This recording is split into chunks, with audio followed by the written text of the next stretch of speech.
ورين لا تهتن أنا مركخي سنين فلما مالي أو بلسي جبيتي متي بيغا والله وبالله بلسي جنين جالد إذا دوران تو Arabi kasi la namni kana godhu ani sila bikana godhu kana namni bira godhe akkan duru du qofa beeka wallahi lazim hanqaran jaayu na beeka garu gowummaa qabaadheeti miti taniin fakkeenyaaf waan kana godhee wana godhallee dhiifama obboleessa illee dhiifama jeetiin jira. Assalaamu alaikum warahmatullaahi wabarakaatu. Hordoftoota keenya qaqqaalii fi gaarii namaa jirtanii jiruuf jireenyi badhaadha akkami yaa obboleeyyan kiyya qaalii ani wanta kana isiniif himaa rabbirraa yoo sodaattan ilmi namaa haala uumama jiraati beeka tadhaamuu isin isin dhaamuu qabu deebii ani gara wanni isin hubatin nama fakkeenyaaf nama hedduu na laala arraan tana shanyummaadha moo dhuga obboleessa fakkeenyaaf obboleettii dhalaa qabdanii rabbii isin uume sodaadhaadha obboleettii dhalaa qabdan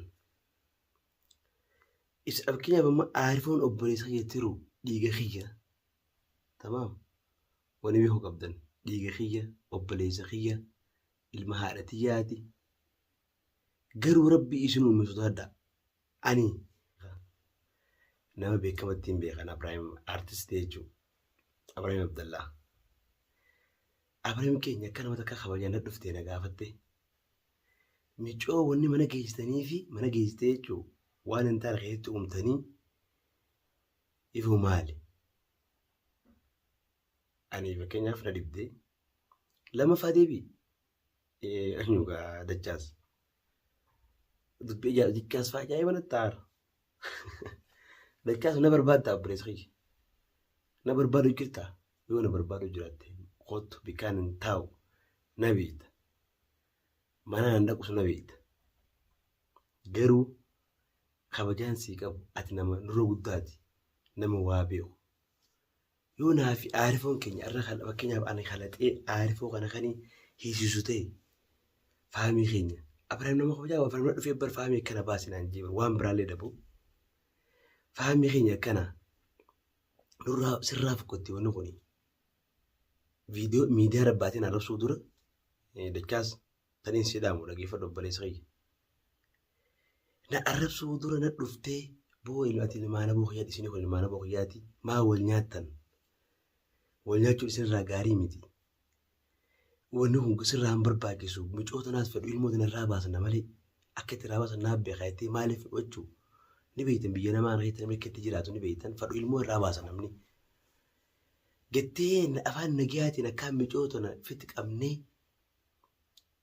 jechuun irraa baasanii isa kan hallii goonuu dhiisteeti ol baatee na barbaadda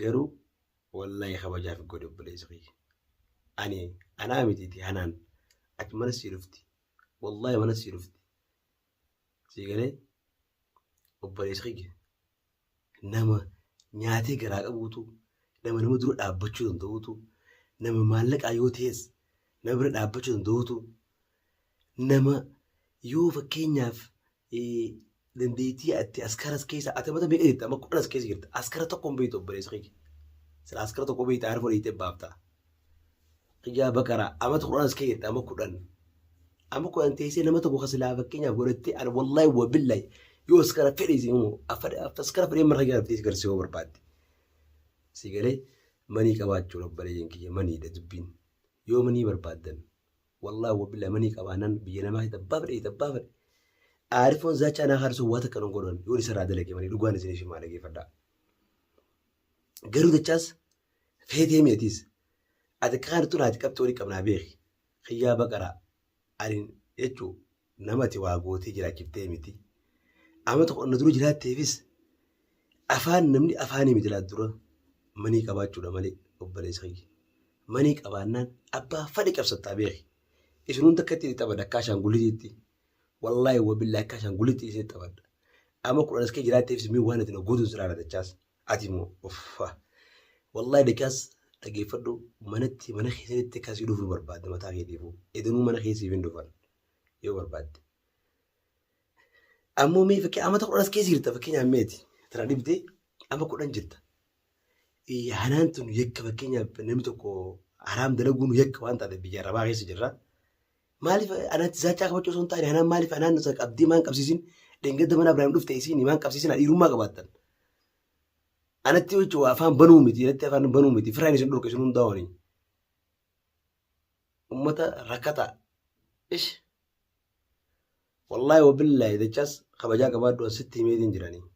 Hanqaa namaa kansa kabaja jechuun faamiin barbaada jechuun kee. Andeengadda guyyaa silaa ijoolleen shabaabni si tumte saba kee xiqqeessii dhiisan ni beektaa gaafa nasoo gidee muka shabaabni halkan si tumanii halkan barbaadne shabaaba nuti shabaaba Yamaniidha. Takkaa amata baadii sagal ati faan alattuu ganni baataa bara na dhibde nama barsaa afur booda ala gabbootu wallaahi hortu xiqqii dhugaan isiniif himaa miti. Dachaa samma akka naa dhaadatu kun halkan saa lama booda ala gadi hin bahu kanatti ala gadi hin bahu dhugaan isin himaa halkan zaa kudhan wallaahi wabbil halkan zaa kudhanii miti zaa fedheen deeman as keessa akka abbaa biyyaatti si galee fandamoota hedduu beeyna nuti wallaahi fandamoota hedduu beeyna namaas hedduu beeyna akkumas kee turreenu alhamdulillah amma ishii zalat maallaqa qabaachuudha malee namni afaaniin akkanumatti maarreen godha nama kana maarreen godha wallaahi daqiiqaas lubbuu akka jiraattu mataa keetiif obboleessa yommuu rakkoo akka irra hin geenye abdiin firaa qaban obboleessa yaa bara isin maaltu nu gidduu isin naqee'u naafi obboleessa gidduu maaltu isin naqee'u ani fakkeenyaaf micoota nuti taphate har'a obboleettii qabna illiitiin namni taphate jechuufinan obboleettii namni taphate jechuufin bara micoota dhaabbadhe maleen warri waan hubatiin waan isin mareeffadhaa. Zajaan harki jaan harki galchaa jaan yaa obboleen kee dhaggeeffadhaa. Harki harka galchaa jaan. Namaa ta'ee warreen obboleettii qabdan rabbii yaa ana obboleessa yoo ta'e illee inni ilma dhiiraati. Duuba micoota na summii obaasitiin ajjeesamoo rabbi irraa sodaatanii. Micoonni fi naggeessee jirti yoo isiin mana kanatti aarifoodha kan mana kiyyeeffite jiru waan isin himaa dhaggeeffadhaa. Mana kiyyeeffitee mana kiyya dhiisee biraa dhiisee kutaa inni waliin na aarsi takka faarratti micoon mana kiyya beeyti. Hanaan mana kiyya beeyti. Mana kiyyamma mana kiyya dhuftee ayyee yoo mana kiyyatti summii duudee duute anaa hidhamu aarifoo hidhama. Mee wanta qalaa obboleeyyiin geessin. Warreen jechuun kanumatti na komachuu ture jechuun rabbi irraa sodaadhaa nan komatinaan. Inni isaan naa sirrii dalage gaafa firiindummaa hojii deemu gaafa hojii deemu fakkaan mana kiyya fidee wajjin haasee mana isaa kan maka reeffata kan agarsiise moo ayyaana achi qareessa kan agarsiise maaliif mana kiyya fide duraan maaliif mana kiyya barsiisa hanaan na ibsisuu dandeessii bara obboleessaa jettee na ibsisuu dandeessii bara ifiinni fakkeenyaaf isa jetti nagarru ayyee ani maatiin qaba siigalee mana kiyya keessaan ta'a dirqama ofirraa eeguun qabaa duuba aarifoo itti rakkachuun qabaa inni haa ta'u uree dhiira hidhaan qoraasuma dhiiraati wani nuti hidhuyaan wayii waan guddaadha yoo micoon hin fuudhachee aati salu siin fuudha jeenii dhugaan isin nama dhaggeeffadhaa micoota silaa sobee yaanaan xiyya siin fuudha waan kana fakkeenyaaf hidhumaa sanaan dhabaasi jeeni hanaan nama wallaahi wabillee nama gabbaasu amma isin fuudha ilmoo dhaluun barbaadu ilmoo tana firraa baasi jeeni as keessatti fakkaa namni biyyatti aaruzuu nama micoota shakkii irraa qabisumarraa waan silaa garaa qabate garaan guddachaa deema garaa kana isaa guddachaa deemuu nagarreen ammaa isin namni dabarfannaa qaba dabarfannaa isii yaa'ee guutuu isin nagarreen garuu ammoo yaada kana wajjin jenne ana ammoo aarifoo arguutu akka faaratti ayyaan jala dhaabuudhaaf karoora kana daleeyne tana dalaguudhaaf haalata guddaan hin qaba mataa yaafii abbaleen kiyya rabbi irraa sodaadhaa garuu rabbi jecha ani jechuun waan kana yoo hanqan keessa jiru kanarraa tana achi waa takka waliin keessa dabalu sun jirtu takka faarratti hanaanu tan ilmoo dhalaa fakkeenyaaf dhalaan tulaal haadha teenya obboleettii teenya haboo teenya adaadaa teenya waa meeqa nu taati akkoo teenya haadhatu waa hedduu nu taati jechuudha. Har'a fakkeenyaaf ilmoo haadha tiyyaa yoo rakkatte dhalaan ni beekte yaa obboleen kiyya yoo rahu fakkeenyaaf waa'uma silaa ilmoo dhalta afaan itti beektu yoo dhabde isin hin marartu eeba dhalaa isin tuni fakkeenyaaf isin hin marartu rabbii jaala. Namni keenya fakkeenyaaf namni meeqaa jira tan diqaa dhaltee sodoqaa ittiin kadhattu karaa teessee jechuun yooma kana keessatti rabbii isin uumsitu adda addaa. Yoo immoo fakkeenyaaf abbaa wajjin walii galte yookaan immoo diqaalaa sana illee taate ilmoo abbaa qabdu jaanii ani fakkeenyaaf amma diraan taaf ni gargaara kan ta'u. Duba rabbi irraa sodaadhaa ilmi namaa fakkeenyaaf namni keenya meeqaa jira. Handi qaalaa itti godhanii jechuun ilmoo dhiiftee biraa deemtu namarra dhiiftee biraa deemtu jira obboleeyyiin kiyya. rabbi irraa sodaadha yaa rabbi rabbi isaa eelchu jaafaa du'ee godhaaf malee nama hin rabsina. Ani wanni irra guddaa garaa na nyaatu fakkii dhalaa takka taphadhee wallaahi wabillaa hin kaatuun dhugaan isin shimanii ilmoo isiniin guddifadha yoo ta'e malee yoo isii jiraachuun feene ilmoo isiniin guddifadha malee. Takkasitti illee dubbiilee isin dheeradhee yaa obboleeyyin kiyyaa adaraa ankara ta'uun qabaadhees anilleen isin tun akka obboleeyyiitti ilaaleetiin dhimma kana fakkeenyaaf inni hun dhiira yoo waan kanaan sodaachifne malee ariifoon nama narra jabaati nama narra guddaati. Yoo immoo kana sodaachifne isinii fuudha jechuufiin waan kana dareene yaa obboleeyyin dhiifamaa isallee yoo inni hidhaabee akka inni dhiifama naa godhu rabbii jaana dabra dhaabbadhaa. Yoo kana qabaadhallee rabbi irraa sodaadhaa anaa miti rabbii dhumsu sodaadhaa. Takkasiitii baay'ee nan rabbi jee namni tokko waa hunda hubata yoo garaa qabaattees jechuun yoo garaa qabaachuu baattees obboleessa kiyyaaf irra kuti. Bilbila jechuun ani bilbila irra dawwaltee turtelleedha. Bilbila illee hin agarree yaa obboleettii garuu tanii siidhaamu viidiyoo tana yoo ilaalte har'a obboleessa kiyyaan irra kutiifi ammoo uummata akkana godhatu akka nama gaariif godhanii warreen jechuun gaariif godhee akkana farra haasoyitan dhiirummaa qabaatan akka nama takkaatti bikkaan hangaluu ni beeytanii lolaan ta'us dhuftanii jechuun obboleessa kana baaftu maanaan hin jiina dandeettii qabaatan yookaan askarii qarshii 5,000 obboleen ginaa siinii maleegeffadhaa yoo barbaaddan 5,000 kan dhitanii fi badii takka alatti zina dalageettanii bakkee yoo jettanii dirqama akkana hiitan ni beeytan. Dhiirummaa qabaatan zina asoo fakkeenyaaf jechuun mana kana keessa waan biraatti dalagaa yookaan bineeldi dalaguu jettanii na hidhuu dandeessan yookaan bishaan dalageettanii na hidhuu dandeessan. Dhiirummaa qabaatan garuu ani isinirra akka waa hunda beeku akka fandama hunda beeku na beeytaniis. Yoo dhiirummaa qabaatan kootaa diimee akka zaadhaatiin eegsisa. Anammoo warreen akka dheettan fuudheetiin bishaan mana isin dura kaayee isin fidee isin garsiisa barbaadan. Bishaan mana isin dura kaayeetiin isin kana guutuu qabsee isin garsiisa. Wallaahi inshaallah jechuun barbaadan. Siigalee warreen akka godhattan qadiyyaaf hin dabbarinaa obboleeyyan kiyya. Alhamdulillah nama fandamatu meeqa beeynaa. Alhamdulillah baga nuuf jiraatte wutiin. Garuu warreen zaachaa naa kaatanii bikkatti galtu beeynaa maarri jettan. Isin hundola fakkiyyuu naa isin gaddeebise isin hundaa'u waa takka dhan gootanan anaa miti namni waa gootan. Garuu dachaa sammooti waasil dachaa sirraan eegaa inni fi barbaade dachaas kanaan harta kan hedduu ilmaa bootikiitiin isaa yaada takka faarratti waa meeqa isa qabxii meeqaan itti qabaa dachaas akka irraa itti dalagu qofa naafi dachaas qofa waliin ilaala. Dachaas harkaan dhaquus waan fedheen dhaquus firaa hin dhorkan yoo barbaadees maallaqa laal wallaahi wabillaahi maallaqa qarshii 20 guyyaa baay'ee ta'e guutuu uummata takkaan huduma firii lama nyaatta obboleessa kiyya. Huduma firii lama nyaatta. Siigalee sirraa hin dalagaan. Ammoo na barbaadde taanaan dachaas hootu asiin jira naaf dawwale. Bilbila yoon sirra dawwalee jalaan kaaftu siin beekaa. Ammoo dhaadannoo gootee nama waa yaadu yoo taate akka nama takkaa dhuftee maan hin dubbisin. Boo hai maali deengadda gaa Aishaan si bira fide Aishuma sanii fi Aishaa waan hin taanetti fi taasoo itti harkaan nu dheessaa jirta. Dhaadannoo naa godhee siin barbaadan hangattaan. Waa ajaa'iba immoo. Anaa miti namni ati barbaaddu. Naa miti dhiirummaa qabaattu dachaas dhiirummaa yoo qabaatte takka faaratti galgala yeroo hin galu na beekta. Bikkaan hin dalagu na beekta. Ati immoo manaa godhin baaduu siin beekaa. Namni dhiirummaa qabu halkan nama wajjin ijoollee shabaaba bitiiti. Shabaaba oo kam taate shabaaba qarshii 3,000 yoo kan ta'eef shabaabni dhukkee sirraa kaasaa beeki. Akka biraa dhabduu maayis kaadima 1,000 yoo kan ta'eef kaadimni lubbuu kusi baasu qofa beeka obboleessa kiyya. Garuu bakka galtu ifeettati faaniiti. Ifeeggannoo godhi. Nuti walirra himaa. Obboleessa kiyya immoo hamtuu biraatiin hin xuuyne. Yoo hamtuu inni nu gaafa gabbee hamtuu narraa himatee fakkeenyaaf hamtuu nan godhe takka faaratti obboleettii dhalaatiin qaba. Dhugaadha sana. maal inni fakkeenyaaf ayyaan malee jaayin argu inni ayyaan tanuma simfaa dura jijjiiraa jettu sanii ayyaan malee jaayin argu. Takkasiiti obboleeyyan kiyyaa ani inumaa zaachaa dachaas naa haate